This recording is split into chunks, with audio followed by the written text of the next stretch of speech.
All right, I know it's a long time ago, but I want to tell you about VCR repair. When VCRs first come out, some people got them, and they couldn't set the clock. You have to have a fifth grade education in order to set the clock on a VCR. Just set it so it don't blink. I don't talk about setting it up to record a channel. And I remember Reagan was joking that he had trouble. He couldn't figure out how to set the clock on his VCR. He shouldn't have been president. He was senile then.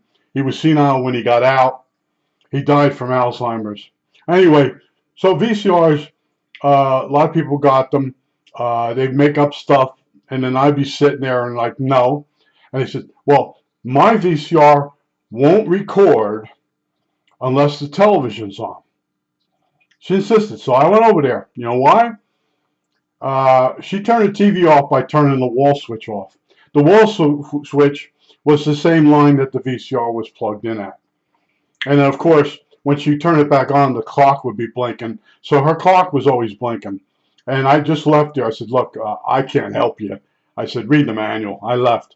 Now, the most disgusting one, VCR, was I go in a store and the woman working there says, I have a VCR I want you to look at. I like that phrase. I want you to look at it. I said, all right, I'll look at it. So she reaches down on the floor of the store and she puts it up on the counter. And I flip the little hatch door open. I look and there's shit moving around in there. And there's cookies and cake and shit inside the thing. So I said, you have a little boy or girl? She said, yeah, I have a daughter. I said, she's filled this thing up with cake and cookies. Yeah.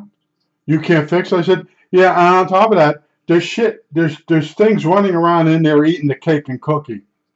Well, I ain't taking that in my house. Get the hell out of here. And it was a Fisher. Now Fisher, it might have been made by Sanyo. Sanyo did like a Sony type system, a Betamax system. And then they switched, at the end, they switched to making some VHSs under other names. And I think that's who made the Fisher. Well, anyway, the Fisher didn't have all three speeds. And the one boss at work had one. They were terrible machines. They were just absolutely terrible.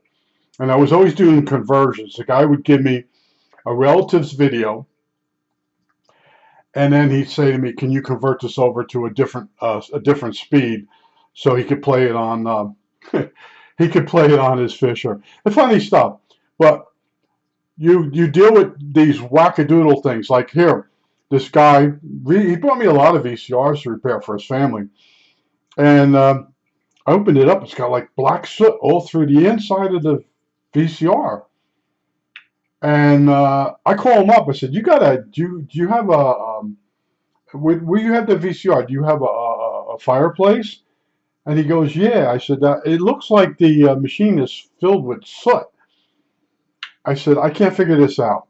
So anyway, I go back down to it, I'm looking at it, and I'm noticing the soot is magnetic. I'm like, what the hell is going on?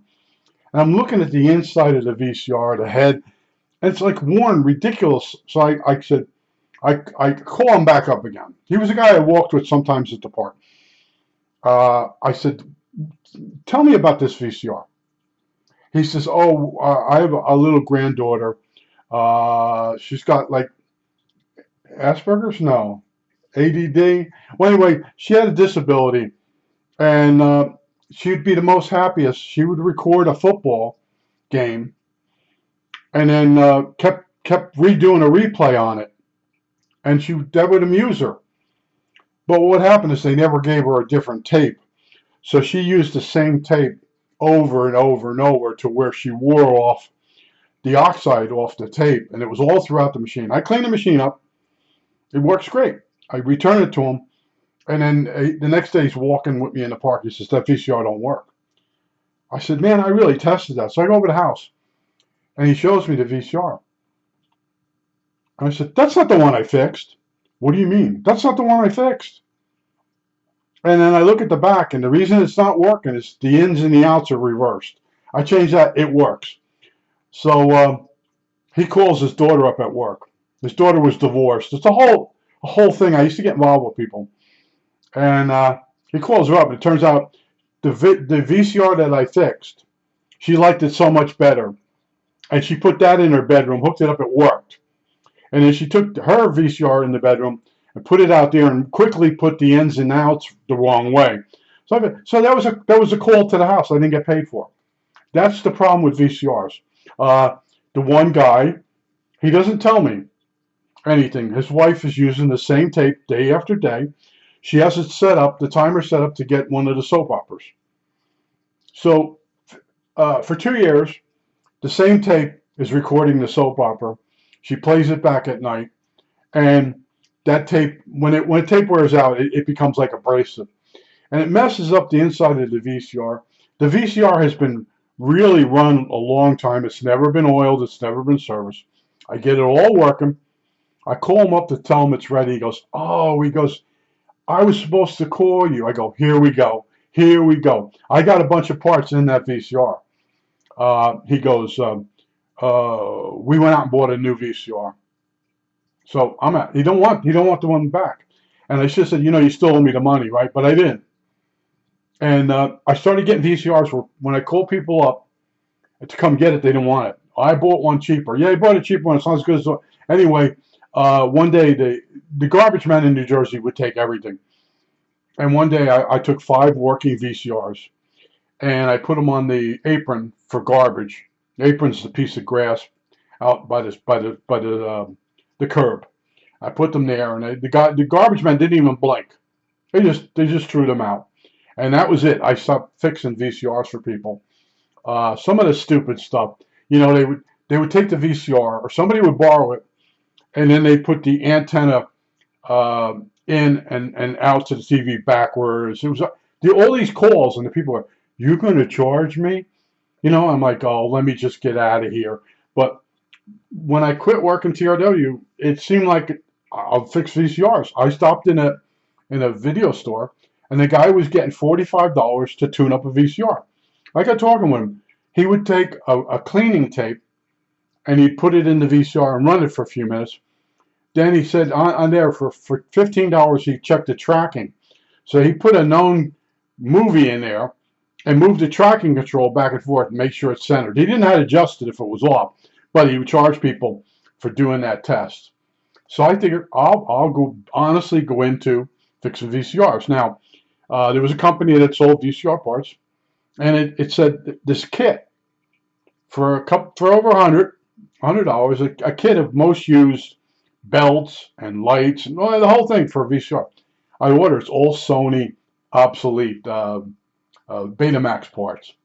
So I talked around with people, and it turned out there was a VCR place that sold parts down near the airport, and it's a long ride. As soon as you walk through the door with the part, the guy would see it and he knew what it was, because he sold the most failed parts. And then one time I went in there, and he says, I'm getting out of this. He says, it's peaked. He's not bringing in the money every day. And he says, I'm not going to continue to stand there every day waiting for maybe a customer to come in. So then I noticed there was a TV repair place across the street from my house. I could see them. So I went over there one day, and the guy's talking to me, and I needed a belt, and he had it, and he sold it to me at a reasonable price. And then he just says, anytime you need a part, I can get it for you. Reasonable price. I said, all right. I go home. The next day I look over and the building's empty. It was a 4-star television. It was there from when I was a little kid, gone. After he was talking to me and I left, they probably called him up and said, we're coming to clean the place out. And they did.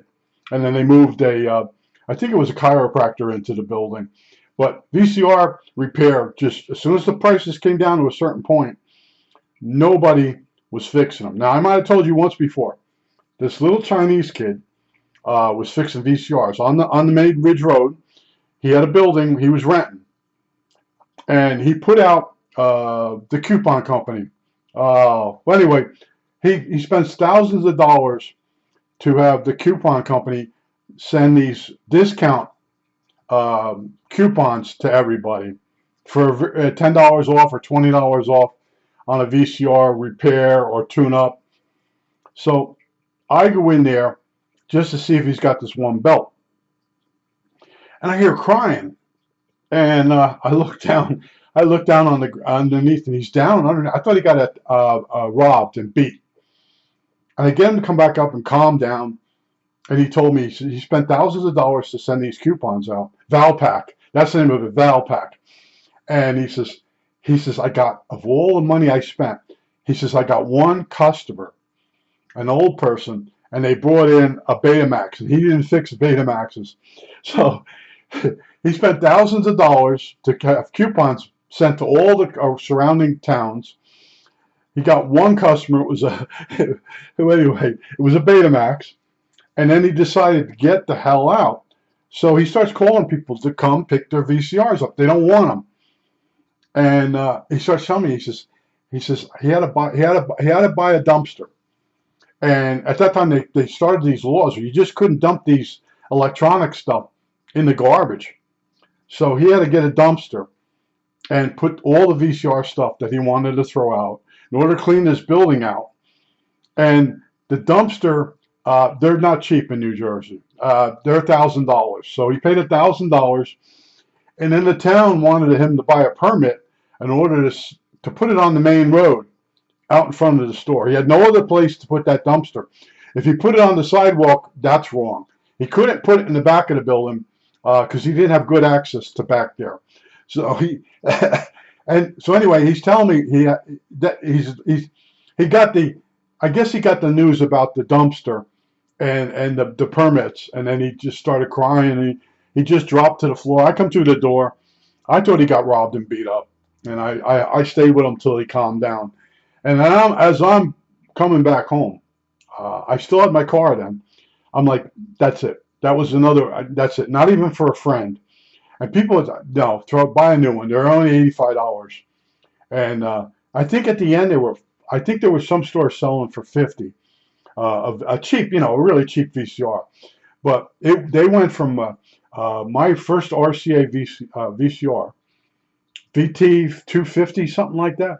That was $1,000, and then it dropped. The same model dropped to about $750, and then they come out with other models. But mine had the Terra tuners on the front, the old-fashioned. But VCRs, there's people that still are using them and collecting the tapes.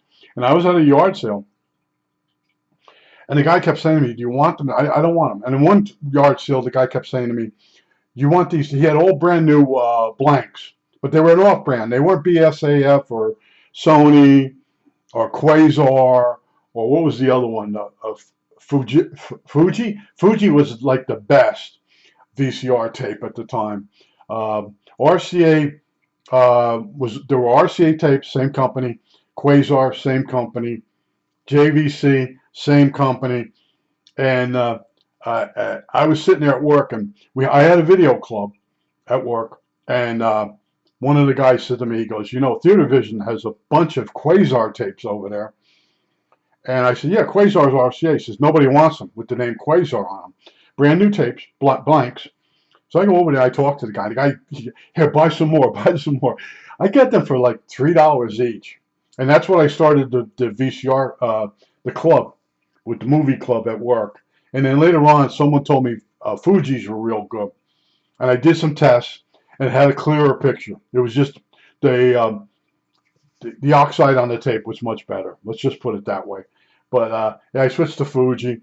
But I can't tell you how many times I went to an old person's house, and they're showing me, look, the VCR doesn't work. And I said, you got the wrong controller in your hand.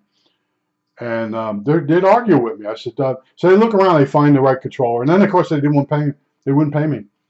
Old people are bad news, man. They really are. And the one neighbor gave me a VCR, and they said, we've had it 3 times back to the guy, and it only works for a while. And what happens is the pulley, I told you this once before, one of the rubber belts kept breaking. The one that loads the tape in, pulls it in. And what it was is the Millennium grease. I always have trouble saying it. It dries out and it gets rock hard. That's why I had to change on that. That was my last VCR. It was a really good one. And then one day I'm like, I'm not using it anymore. I threw it out. Because if you wait too long, as a homeowner, you could throw some of that stuff out in New Jersey. And they were starting to make laws that you can't throw certain electronics out without paying extra money. So I'm like, I'm not hanging on to this thing. That's it here. You're not supposed to put anything in the regular garbage that's electronic. And I got all this crap in the house, like and what I do is I'll put couple small pieces in the garbage just to get rid of it. But I'm supposed to pay money, extra money to have it disposed of. And then Best Buys and places like that, on the back, they used to have an area on the loading dock you could bring electronics, and they would recycle it for you. And there's people that go there and find stuff that's working and then take it back home. And there's a lot involved out there, man. But I would just tell you the VCR stories. But I don't think I ever really made any really good money on the VCR repair, because I used to charge $35 plus part, and I had trouble getting customers because people didn't know what was in that VCR. Like that one woman, mine won't record unless I have the TV on. I'm like, but how stupid was she? She was freaking stupid. I said, the VCR can't work without power. What do you mean, you dummy, you retard? There's the R word, retard. I don't think you're supposed to use it, but that's what they are. And yeah, oh man, you get all the way over there and you think you're going to make some money, and it turns out they have the wrong remote control. And then they argue with you. I said, it says Zenith on it. Yeah, well, the VCR is an RCA. Oh. And then they go looking, and they go in their drawer in the kitchen. They find the remote control. Because one of them, instead of just leaving the control out, probably the wife, she wants to clean up. So she takes all of the controllers, puts them in the kitchen drawer. And then when she brings out the controller to control the VCR, which she doesn't use a lot, and then she picks the wrong controller. And the look on their face, it's like it's like you asked them to divide a certain number by 2 over and over and over. It's like, it's like the gears are clanging inside their brain. Well, what do you mean I got the wrong controller? I said, well, it's 2 different brands, and then they go and they find the right one, and then now I'm not supposed to charge. I'm not supposed. Now we had a guy that did washing machines and dryers, and I kept telling the old people in my neighborhood, if that dryer or washing machine is over 7 years old, you sort of think about getting it fixed. When it's 15 years old, you don't let anybody touch it. Well, the guy would come out, and he charged like $85 just to come out. He'd look at it and tell them, I can't get the parts to fix it. And they'd hand him $85. I couldn't get $85 for coming out and from anybody, but he would tell him before he come out, it's going to be $85 if I come out. And I didn't do that. I'm like, once you're out there, they think you drove over there for free. And that's why old people are very sneaky. Watch Seinfeld, the old man, the time, was it Uncle Leo that kept stealing the books? And then the old man, the father, Seinfeld's father, says, well, I steal batteries all the time. They're too expensive. But anyway, yeah, I just want to mention some VCR stories. And like I said, every time I needed a part, I drive all the way down past the Newark Airport to this guy, and you'd walk in. It was a pretty big building, and as soon as you come through the door, you just hold the part up, and he'd go get it. He knew his freaking mind. And one day he goes, I'm not making any money anymore. It's peaked. It's peaked out. He had a bunch of dealers coming in there they're not coming in anymore. He says, my lease is up. I'm out of here. And, and then I had a friend that had a computer store. He had a program that ran a financial program that ran the computer store. And then one day it come up with a message, basically based on inflation, you're not making any money right now. Your money's coming in, and you're paying your bills, your electric, your rent, but basically you're not making the profit goal he set. And he just closed the store down. I was like, you're kidding? He goes, no, I'm not going to come here every day. He says, I have a certain amount of money that the program put aside, and he used that until he found a job. But that was so funny. He goes, I said, what's that noise? It's beeping. And he says, oh, it just told me I'm not making any money anymore. That's it. I was like, holy crap. And then we used to walk every day. He was walking. He was trying to get back into shape. But, yeah, it's amazing stuff, man. There's some people who go, I ain't making any money anymore. I'm not coming into work here.